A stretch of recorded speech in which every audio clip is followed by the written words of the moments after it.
Slide right up.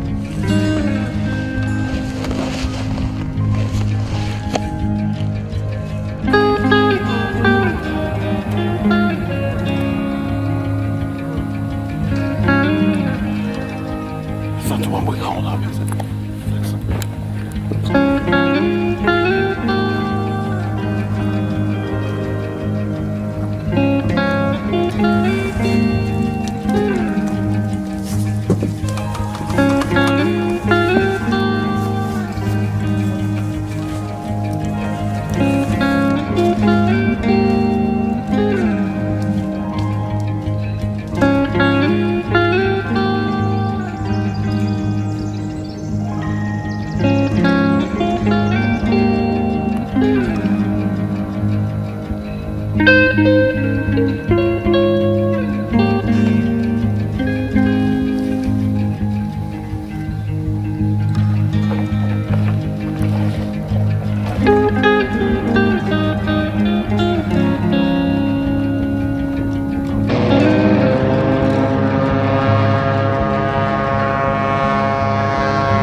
That'd take a while.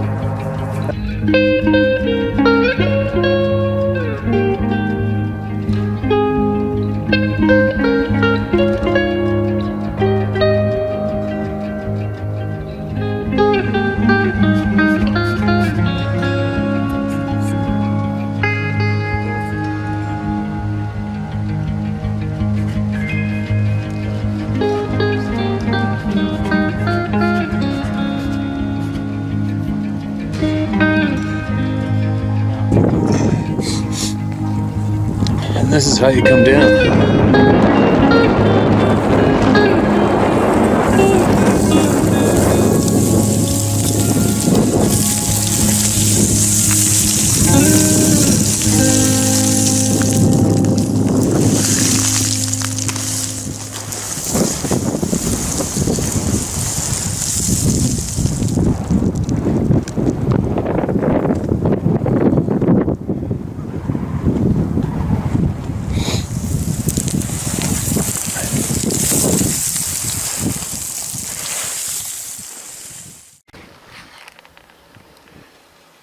Looks like the early bird gets the worm here. Miss this guy doing his cruise. I'm sure you'll see him sometime though.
It's not a bad backdrop, is it?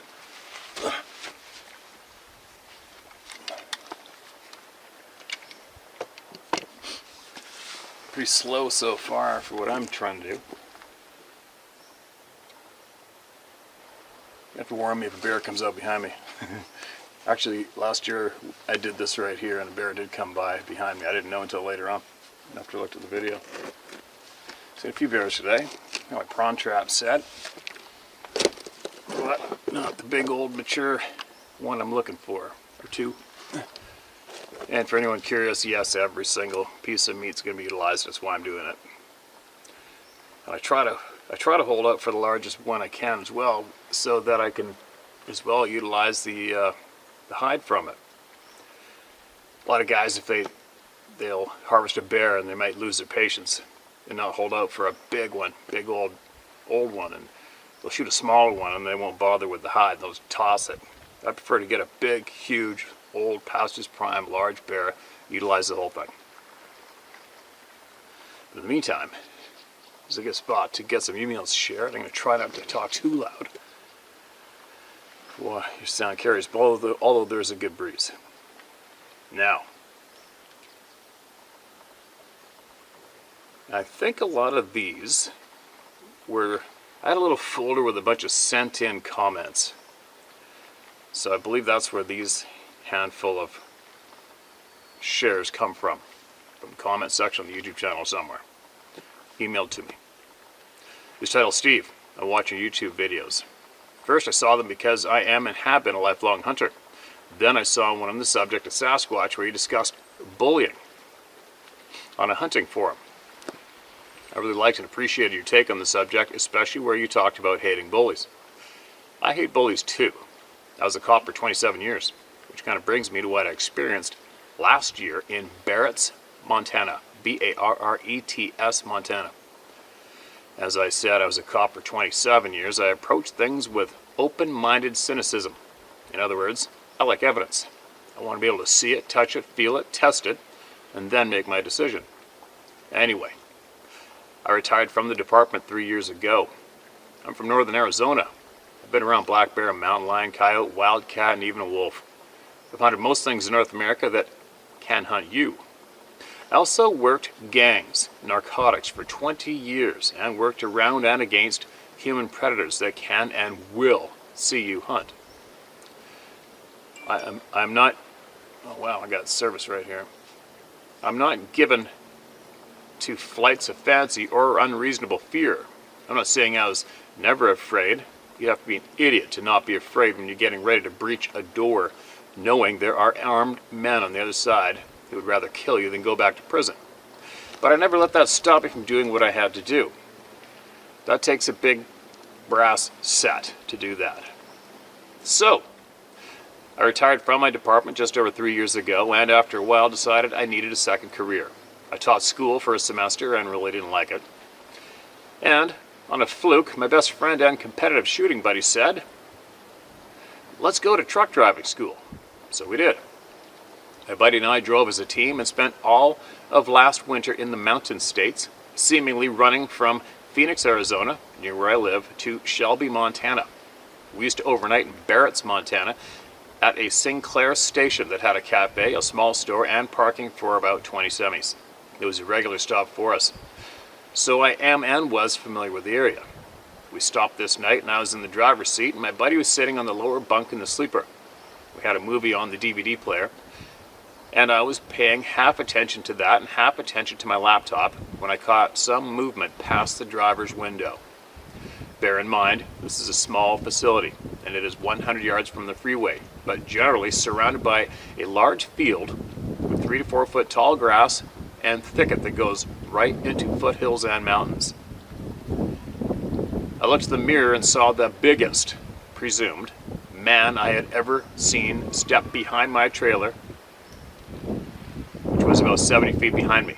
I said, Jesus, that's the biggest mother blank I've ever seen. Damn. My buddy popped up and looked out the passenger mirror and said, "No shit." And told me he saw a, quote, big guy, end quote, walk between the space between the rear of a trailer and a truck that was parked next to us. I didn't think any more of it for a while, but but then realized that when I caught the movement next to me, the head of the guy was nearly at my shoulder level, which was 10 feet off the ground. I was in my 2019 Freightliner Cascadia tractor. The bottom of the window line of my door is 9.5 feet from ground level.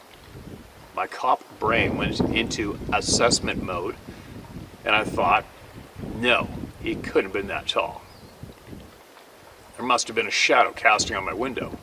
I wasn't even considering Sasquatch. I was in what do I know and what does the evidence tell me mode. But I was tired and put it out of my mind. I finished up and my partner and I went back to our bunks and killed the TV and lights. The only noise is from my APU running to keep the heater running. I fell into a very light sleep, which was unusual because I usually sleep like a baby. I'm totally comfortable in my truck, but not this night. It's like I felt like I was hovering between sleep and wakefulness. Around midnight, I really had to pee. Since the store/cafe was already closed by 9 p.m., I climbed out of the passenger side of my tractor to check the chains. Pee between the tractor and the trailer near the snow chain hooks. The truck that had been parked next to us was already gone, so the space was open from my truck to the grass field. For some reason, I felt like I was being hunted or watched. Maybe not actively hunted like prey, but I definitely was aware of something predatory being aware of me. I've been hunted by criminals. I've been around predatory animals, but I have never felt like this before. I finished quickly and looked around and scanned the grass field on the quarter moonlight and had a deep down feeling that I should not move toward the field. It was like a pheromone instinct that signaled that danger existed if I did. Like all the hardwired primal instincts of survival just told me not to move in that direction.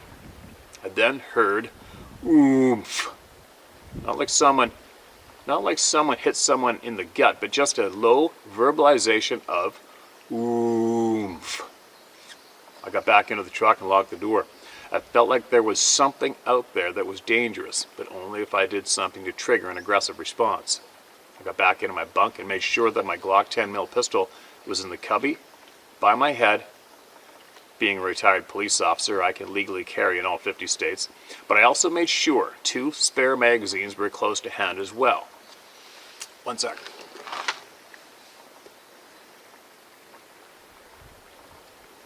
No bears yet. Okay. In the time I'd been trucking, I never felt as though I had to do that, not even when parked in downtown Detroit.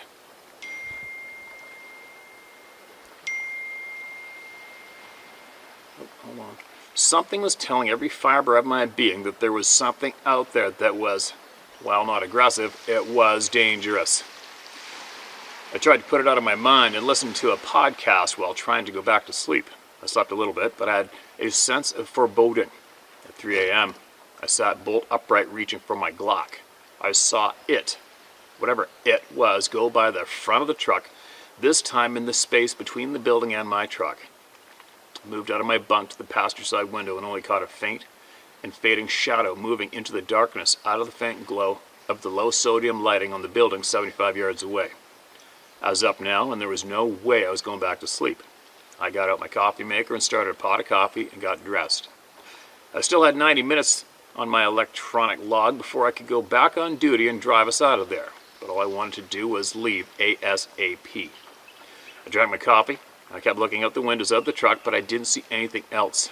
The sun started coming up, and with the light, the sense of foreboding retreated.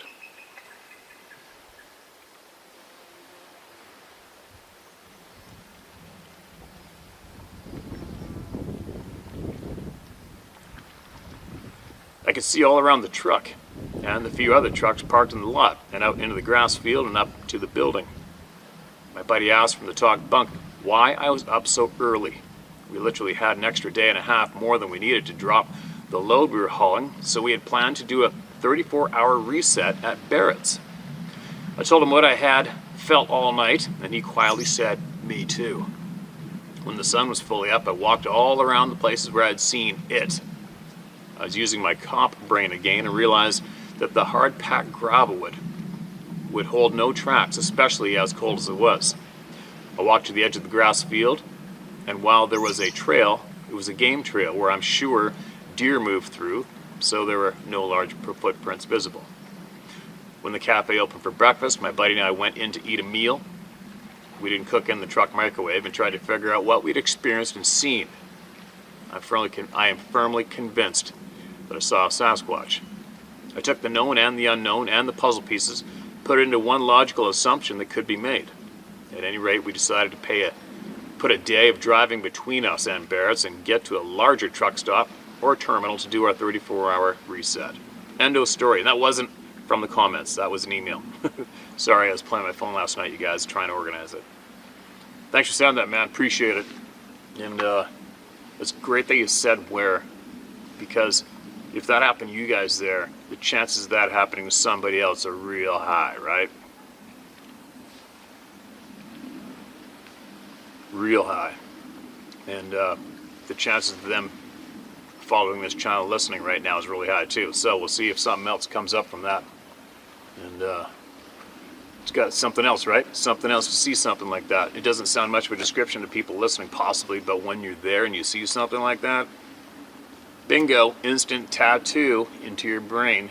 Never going to leave. Crisp, clear memory.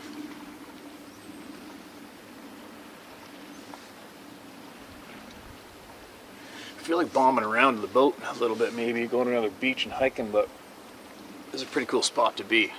I've got my back to all the action, so you guys can see the backdrop instead of just pointing the camera to the blank forest. But I'll get another one shared while I'm sitting right here. Chuck on the boat. Whoa.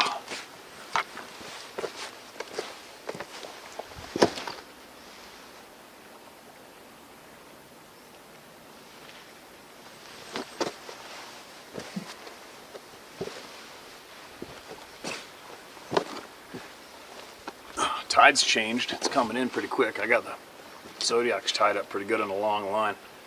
There's one pretty big bear cruising along here. I missed him. He's probably first light this morning. So there's definitely one worthy one around here. Alright, what's this one? This is titled, it's titled red now.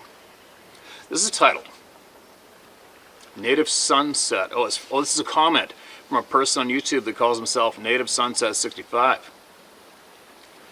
A decade of poetry. The encounters with these beings is way beyond bizarre. There was a hunter in his blind looking down into a valley with binoculars when noticed movement on the other hill. A huge boulder was moved and out came 3 huge Bigfoot. From an opening, as he was looking at them, he noticed one was looking right at him. Even in his camo, the big one spotted him and pointed his way. About 10 seconds later, he could hear crunching leaves all around him. When he looked back for the Bigfoot, the boulder had been put back and the Bigfoot were gone. He said through the binoculars he got a good look at their faces. He said they looked more monstrous than humans. Very ugly monsters. He hasn't gone back to that valley since the way he was chased out of there was like a warning to never come back. And he said he thought his heart was going to burst through his chest. He was in so much fear as he was running for his life to his truck. That's it. All right. So if you put this as a comment on the YouTube channel and you got more details of that particular episode, email it to me, all right? If you would. Or not, but if you feel like it, email in more details for us. That's a very interesting experience by the sounds of that. Here's another one that is a comment from the YouTube channel. Ty T.Y. Westgard. I saw a meteor go by in lower interior of BC. Everyone saw the trajectory and the approximate area of impact, and it's been years with a bunch of people searching for it. It's a whole lot of nothing out there. I was also a timber cruiser in northern BC and came across territory markers, trees ripped out of the ground and flipped upside. I worked alone. And 3 places in BC that scare the ever-living shit out of me. They own the forest. Okay, Ty Westgard, your comment was noticed and sent to me. Especially British Columbia. Absolutely curious of what you know and what you've seen, all right? So if you're here watching our channel still, and you want to share some of what you got, do it. If you would. Share my story at howtohunt.com, alright, man? We want to hear all we can. Especially people in northern BC, right? There's another one. I think this is also a comment from the channel. After World War II, my grandfather, who was Japanese and fought in the Japanese army, was among the prisoners taken by the Russians to the Ural Mountains in Siberia. I think they're used to help build a railway. While he was there, he said they interacted with the locals on occasion, and it was through this that he heard stories of wild, hairy people living in the mountains. My grandfather later shared this with his family after he was released back to Japan, and my mother grew up with the thought that they were wild, hairy humans, that there were wild, hairy humans in all mountains. When I was very young, I remember her telling me that in the mountains, here in the U.S., there were hairy, wild people. She just transferred that hairy, wild people belief to me in a matter-of-fact way. As a child, I always had a longing for the mountains, and quite often as I gazed up into the slopes and trees, I would imagine them as being like cave people. I was always intrigued by anthropology, and I read books on ancient humans all the time, so it was just a natural for me to believe the Patterson film when it first became news in the late 60s. I've been obsessed with knowing the truth for as long as I can remember. There you go. Interesting note. It's been noted as the Russians are quite frustrated and kind of mock North American scientific community because of their stance on this topic and how they do not treat it as fact.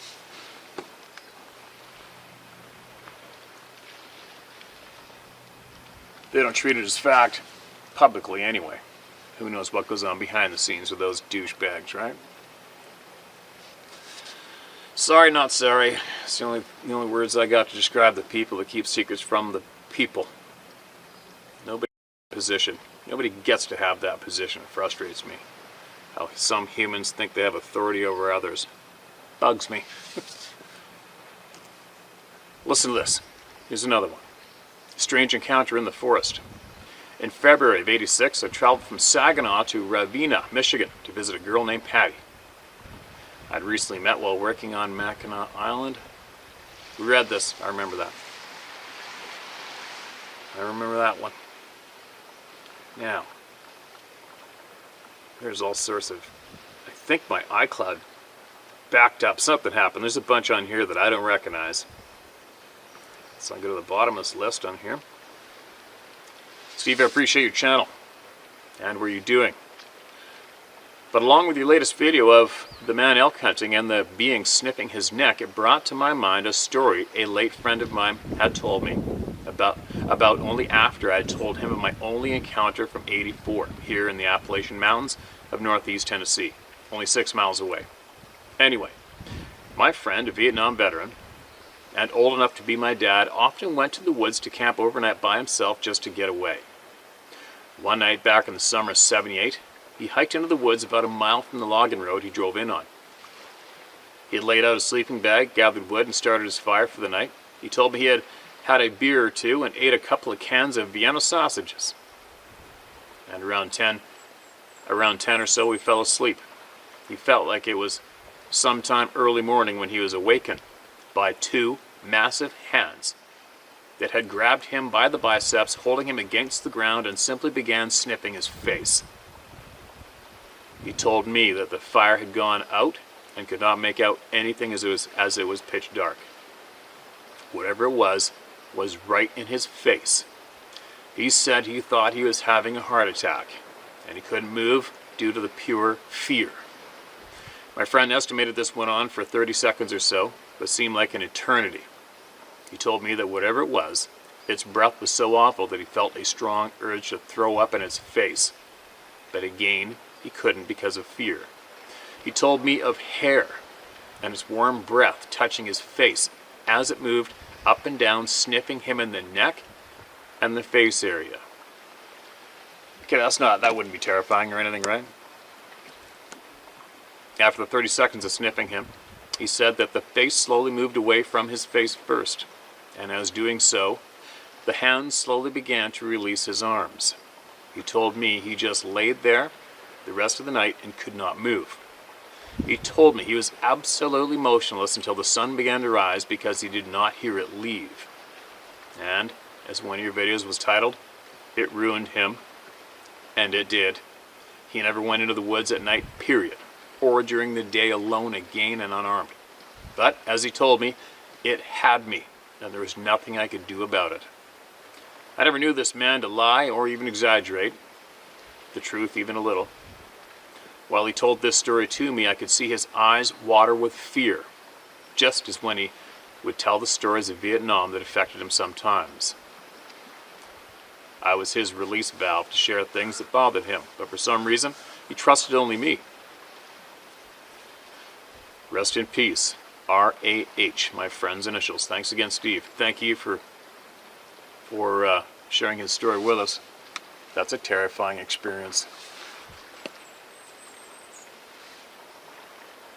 That's brutal. That would suck. That would suck.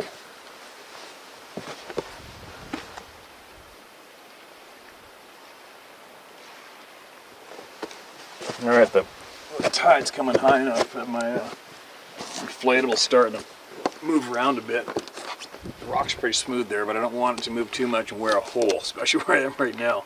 Although I notice I do have some service here. It's pretty good. I got one bar. So let's get one more done right here, and then I'm going to move on. Here's a short one. Hey Steve, thank you so much for providing a forum for those of us who have had an encounter. The opportunity to share our experiences with others have had the, misfortune of having to deal with the trauma of trying to make sense of encountering something that the academic, still self-serving scientific community pathetically tries to discredit. I had an encounter back in November 2011, and it traumatized me to the extent that I will never go fishing alone again, and haven't since then. Thanks again for supporting those of us who know the truth. Sincerely, a nowhere. Okay, man. If you're still here, you know what I'm going to ask. Is if you could possibly email me again and share with me some knowledge you have, if you would, all right? If it might help somebody else that goes where you went or have been near, whatever. Even if you want to give the general area where you had your experience, give us a few details so that people that are around there are familiar with that area. No. Okay?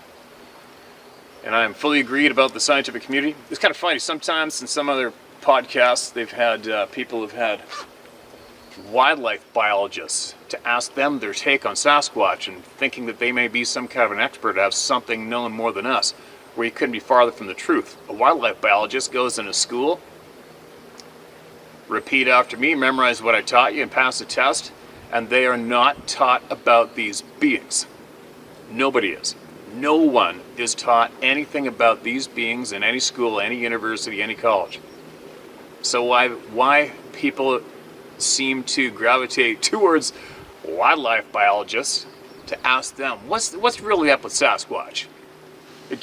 That's like, I don't know. I might as well go deep into the heart of the city and ask a sandwich maker what they know about bear hunting here on the coast. Right? Doesn't make sense. Anyway, I'm babbling.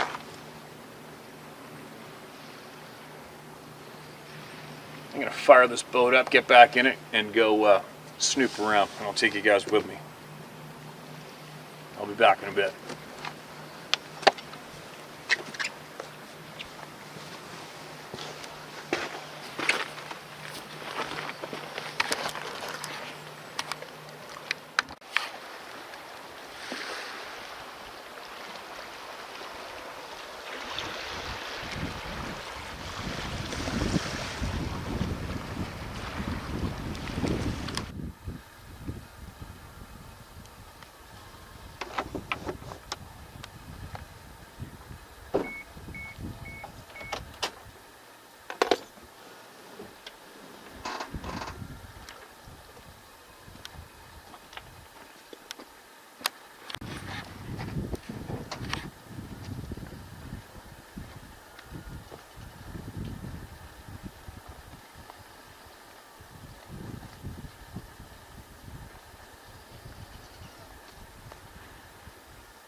cow. What time is it? It is 10 o'clock. Been running around the woods with my buddy of mine.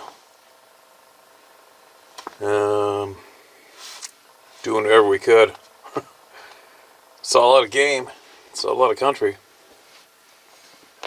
And should probably go to bed right now, but I think instead of like reading a story to myself, I'm going to share some emails to you guys. All right. Whew, what a day. All right, listen to this, you guys. Steve, I've attached what happened to me when I was camping in the Great Smoky Mountains with my family when I was around 8 years old. I'm now 56, and I've lived with this shit for 48 years. So yeah, I've had a lot bottled up inside me. Never stop doing what you're doing. I would follow you to hell and back. You have no clue how much you're doing for all of us who know these damn things are here, and the shitwads who say we're stupid and clueless. We know that monsters are real. Thank you so damn much, man. Sincerely, Jeff Chalfa. Okay, buddy. I'm here. We're all here for you. All of us. Steve, I live in Virginia, and we are around 3 hours from the Great Smoky Mountains. When I was around 8 years old, so this is about 71. I'm 56 now. I went with my family to the Smoky Mountains, and we went camping. The campground we ended up in was kind of off the beaten path and up in the timber. There were other families there, but not a lot. Later in the evening, the other kids and I were out passing football. There was another guy around my age, but the rest were girls, ranging from 8 till around 12 or 13 years old. It was around dusk. So the light was fading away, but not enough that we couldn't see the football, which was orange so we could see it. As we were passing the football around, and one of the girls threw it way over my head and went into the woods. The campground is surrounded by the woods, so we were in there pretty deep. I went in after the ball, which had gone about 15 to 20 feet into the woods and down the embankment. I remember getting the football, and when I looked up, about 20 to 25 feet on down the embankment, I saw what at first looked like one of those wooden statues you see at a tourist location, etc. I wondered why a statue would be there until it moved. The rest of this thing stepped out from behind the tree it was beside of, and we stared at each other for at least 4 to 5 seconds. I have never seen anything as humongous as this thing. I remember it had some gray around its chest area, but never really got a good look at his face. But it was huge. I was frozen, and I couldn't move. It moved so quickly back behind the tree, it almost disappeared. It was that quick.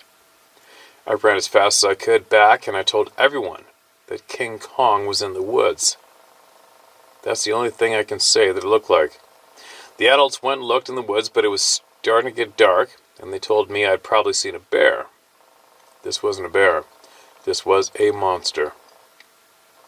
The only person that believed me was my dad. We talked about it just a few times when I grew older, and he believed me. My dad was a World War II Navy vet, and like your grandfather, the best generation this world has produced. I lost my dad when I turned 17 years old to a massive heart attack. So, your sight, Steve. I've attached what happened to me when I was camping in the Great Smoky Mountains with my family when I was around 8 years old. I'm now 56, and I have lived through this shit for 48 years. So yeah, I have a lot bottled up inside me. Never stop doing what you're doing. I would follow you to hell and back. You have no clue how much you're doing for all of us who know these damn things are here, and the shitwads who say we are stupid and clueless. We know that monsters are real. Hold on. Sorry, you guys. I'm screwing up here. Thank you so much, man. Sincerely, Jeff Chalfa. Steve, this is the first place I've ever found that I felt as if I could share what happened to me, and no one would make fun of me or call me stupid.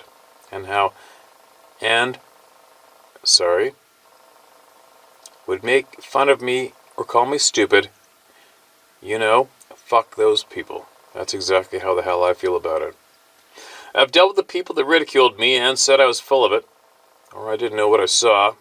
Trust me, when someone sees one of these monsters, you never forget it. Everything, especially for an 8-year-old, changes. I knew that monsters existed all my life. I really didn't know anything at that age about Bigfoot, so King Kong was the only thing I could compare it to until I knew more about these things. I grew up in Virginia, so I lived in the woods 24/7. Every time I go into the woods, this memory is sitting there. I'm always on high alert, period. I thank God for you and your channel. This is the first place I've ever felt I can tell what happened to me, and you guys get it.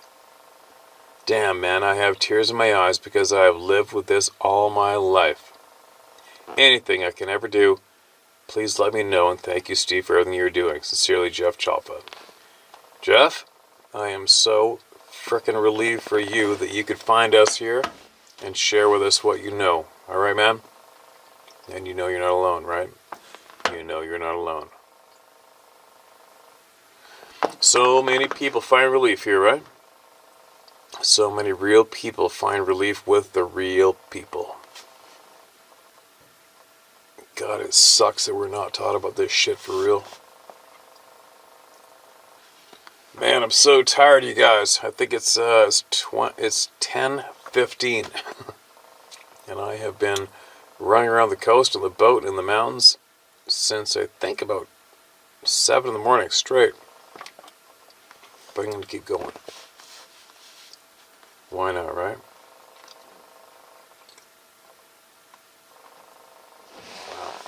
Alright, here's another one. Hi, Steve. I meant to type and send this a couple months ago when you had a few videos talking about the sixth sense and intuition, but life got in the way. First, I want to say thank you for all you're doing. I have a handful of friends who've had experiences with these things, and half of them won't even talk about it around most people.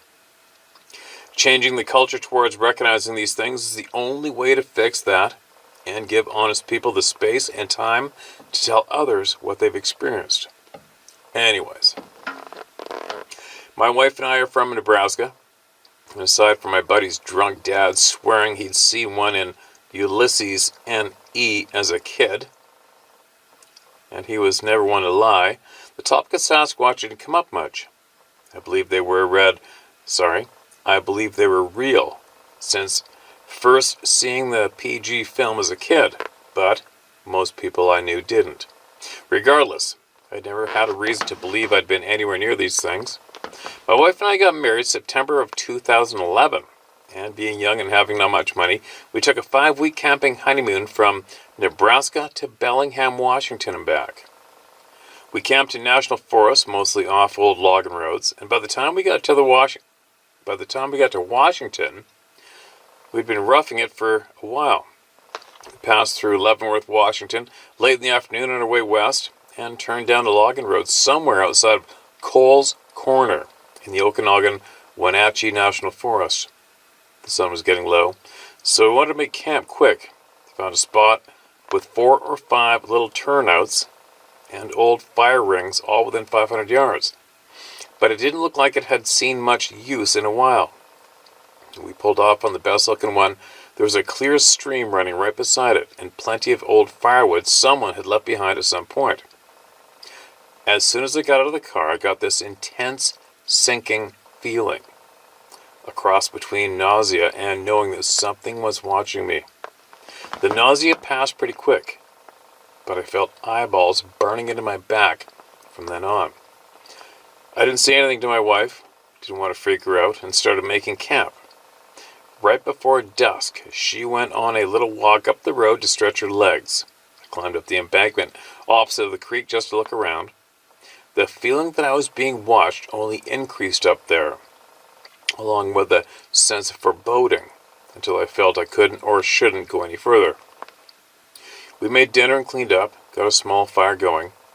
It was new moon and pitch black except for our fire. My wife was sitting with her back to the stream and embankment, and out of nowhere, she got up and leapt over the fire. I asked what the hell was she doing, and she seemed frightened. She said she just couldn't sit with her back facing that way. My wife is not easily shaken, but she then proceeded to tell me she'd been feeling uneasy since we got there. I told her I felt the same.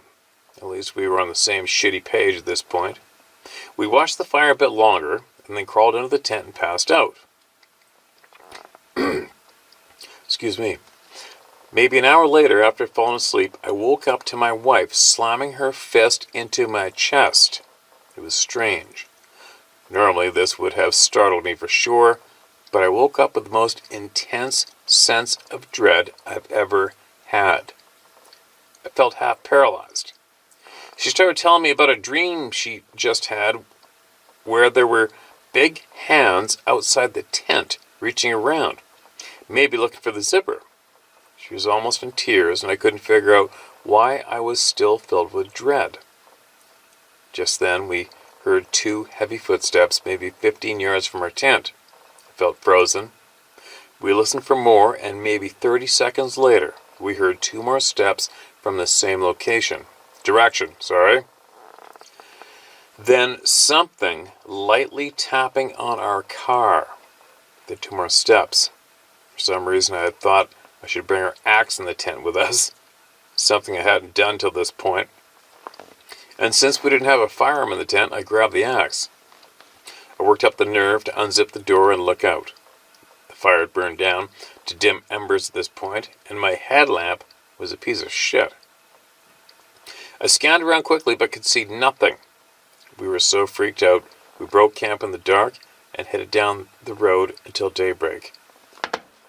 I can't say for certain what we experienced was a Sasquatch, but the more I've learned about these things, the more I think it very well could have been. Either way, you're right about our sixth sense. We've all got it buried in us somewhere. Just need to learn how to use it. Thanks again for all you're doing. Alright, man, and thank you for sending that email. Pretty sure you know what it was. Pretty sure a lot of people here listening know what it was, right? So many emails, and I'm so done, you guys. I'm so done. It's a long day. I think I'm going to sock it in. I'm going to go to bed. I'm going to go to bed. I'm going to be back, and I'm going to share more. I'm not going to frickin' stop. Why? Because I can share the truth. Not too many people are sharing the truth these days, but as long as I can keep sharing the truth, as long as I can keep sharing all the truth that all the people bring here to share with all you, I'm going to keep doing it. So there. I'll be back tomorrow, for sure. I'm going to share more. If any of you have anything that can help the people, email it to sharemystoryhowtohunt.com, alright? You email it there, and I'll get it shared. We've got to stick together. We are all we have is each other, and that's it.